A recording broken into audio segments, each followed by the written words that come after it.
Hello everyone, welcome to Krishna coaching centre class 11th history. और यहाँ पर हम क्या देख रहे हैं कि जो चाइना है और जापान है, उन दोनों के बीच में एक बहुत ही बड़ा फिजिकल कंट्रास्ट था। मतलब आप ये देखो, चाइना एक तरफ इतना बड़ा और ये ज़रा सा जापान। ये जो छोटा सा प्यारा सा आइलैंड दिख रहा है ना, group of island, this is Japan. तो फिजिकली वो दोनों बहुत अलग थे। It's like Motu and Patlu का जोड़ी।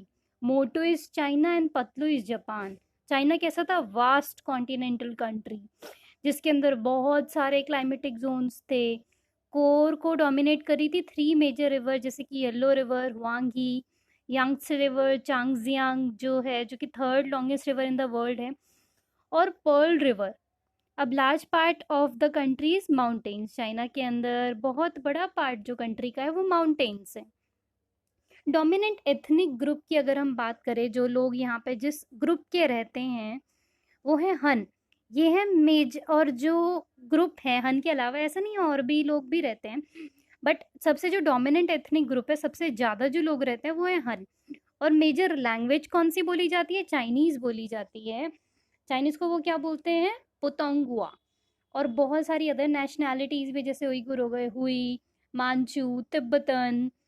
मतलब इनकी ठीक है भाषा भी थोड़ी बहुत अलग है, जैसे कि कैंटोनीज यू, या फिर शंघाईनीज वू, और कुछ और माइनॉरिटी लैंग्वेज भी यहाँ पर बोली जाती है। चाइनीज़ फूड की अगर हम बात करें तो बहुत ज़्यादा रीजनल डाइवर्सिटी है इनके बीच में। जो बेस्ट नोन है वो उसका सदर्न फूड है, या फिर सदर्न कैंटोनीज कुजीन। मतलब जो most of the overseas Chinese है ना, वो कैंटोन एरिया से ही आते हैं, जिसके अंदर दिमसम ये है, उसके अलावा पेस्ट्रीज, डम्पलिंग्स, ये सारी चीज़ें। अरे वाह, इसका तो नाम सुनकर ही मुंह में पानी आ गया। इन द नॉर्थ, नॉर्थ में क्या है? व्हीट स्टेपल फूड है। जबकि जो शेजवान स्पाइसेस हैं, यहाँ पे बुद्धिस्ट मॉन्क लेके आए थे एंशियंट पीरियड में। कहाँ से लेके आए थे? सिल्क रूट से। और जो चिलीज़ है, चिलीज़ कौन लेके आए थे? पुर्तगीज ट्रेडर्स लेके आए थे। कब? 15th सेंचुरी में। और उसके अलावा जो ईस्टर्न चाइना है, वहाँ पे राइस और वीट दोनों ही चीज़ें खाई जाती हैं। ऑन द कॉन्ट्रारी, जो उसके एकदम अपोजिट जो जापान है ना, वो क्या है? एक स्ट्रिंग ऑफ आइलैंड है। चार मेजर आइलैंड है: होन्शु, क्यूशु, शिकोकू, होकाइडो।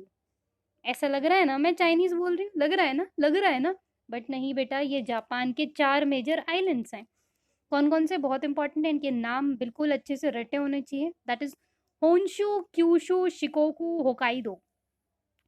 अब जो ओकिनावन चेन है सदर्न मोस्ट में, सेम लैटिट्यूड में जैसे कि बहामास ग्रुप है, और more than 50% of land area में क्या ऑफ द मेन आइलैंड क्या है? माउंटेन्स है। जापान एक ऐसी जगह पे सिचुएटेड है जहाँ पे अर्थक्वेक्स बड़े सारे आते हैं। तो एक ऐसा जोन है जहाँ पे मेजर अर्थक्वेक आते हैं वहाँ पे। अब जो ये जोग्राफिकल कंडीशन है, इसके अंदर जो आर्किटेक्चर है वो इसी टाइप से बनाया गया है कि आप अर्थक्वेक से लड़ सको। जो हमारे लिए ऐसा होता है ना, हाई अर्थक्वेक आ गया, वो उनके लिए डेली का है। ओ अर्थक्वेक आ रहा है, oh my god, I am just cooking the food and the earthquake come, डूका डाका डिक डूका। सो उनके लिए वो चीज़ें नॉर्मल है। अब ये जो जोग्राफिकल कंडीशन है, इनके आर्किटेक्चर को इन्फ्लुएंस करते हैं। पॉपुलेशन जो है वो लार्जली जापानीज़ है, लेकिन कुछ आइनू माइनॉरिटी और कुछ कोरियंस भी हैं जिनको फोर्सिबली लाया गया था जब कोरिया जापान की कॉलोनी थी। जापान के अंदर एनिमल रियरिंग का कल्चर बड़ा कम है। राइस स्टेपल क्रॉप है यहाँ का। Fish major source of protein है। और जो रॉ फिश होती है यहाँ की, जैसे शशीमी, सुशी, इसका नाम आपने सिंचैन में ज़रूर सुना होगा। उसकी मॉम हमेशा उसके लिए सुशी बनाती रहती थी। वो वाइडली पॉपुलर डिश थी अराउंड द वर्ल्ड और बहुत हेल्दी मानी जाती है। फिर आता है जापान।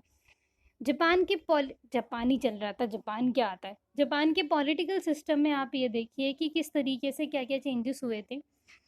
तो जो एम्परर जिसने जापान को रूल किया था from Kyoto but the 12th century, अब एक एम्परर ने ही रूल किया था क्योतो से, बट उसके बाद इन्होंने अपनी पावर खो दी। और ये हारे किससे थे? ये हारे थे शोगुन से, जो कि in theory name of emperor बोला जाता है। था या नहीं था ये हम नहीं कह सकते, बट हाँ थ्योरी में इसी का नाम लिया जाता है। 1603 से 1867 तक, 1867 को हिंदी में क्या कहते हैं? 1867। तो 1603 से 1867 तक जो मेंबर्स थे, तोकुगावा फैमिली के, उन्होंने शोगुन की पोजीशन रखी। अब जो कंट्री है उसको डिवाइड करा गया 250 डोमेन्स में under the rule of lords, जिनको उन्होंने बोला दाइम्यो।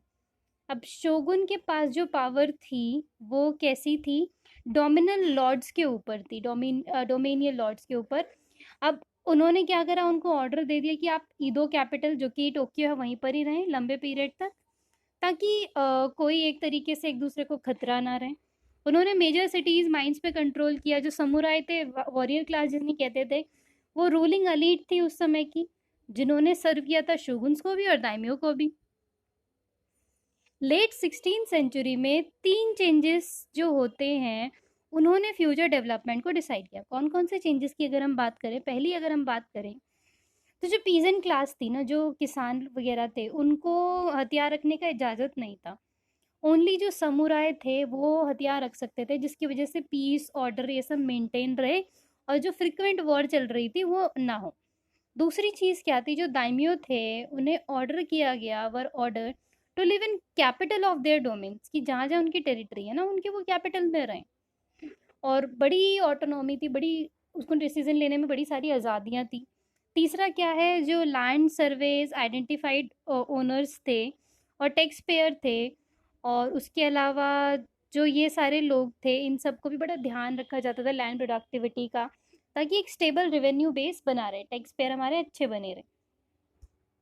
अब जो दाइम्यो का कैपिटल था वो धीरे धीरे और बढ़ना शुरू हो गया, और लगभग मिड 17th सेंचुरी तक जो जापान था ना, सिर्फ उसके पास most populated country in the world ही नहीं था, जो कि ईदो था, लेकिन और दो और उसके पास लार्ज सिटीज़ थी।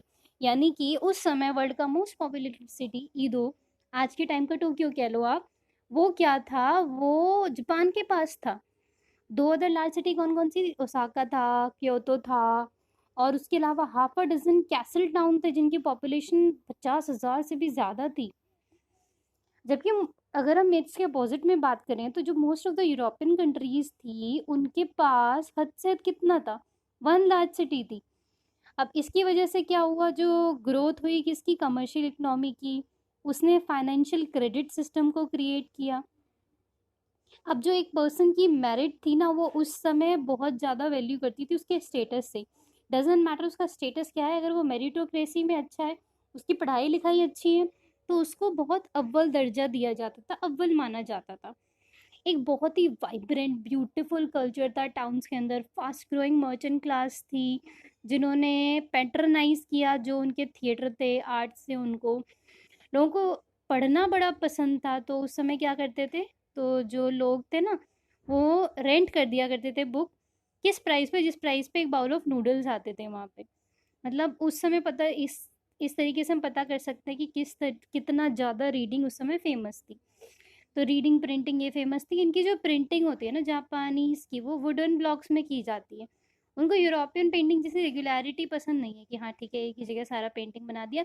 उनको छोटे छोटे ब्लॉक्स में काम करना बहुत पसंद है। सो इसके आगे का हम कवर करेंगे अपना अगले वीडियो में। तब तक के लिए अगर आपको कोई भी कन्फ्यूज़न या क्वेरी है तो आप हमसे कमेंट सेक्शन में पूछ सकते हैं। So meet you all in my next video. Thank you so much.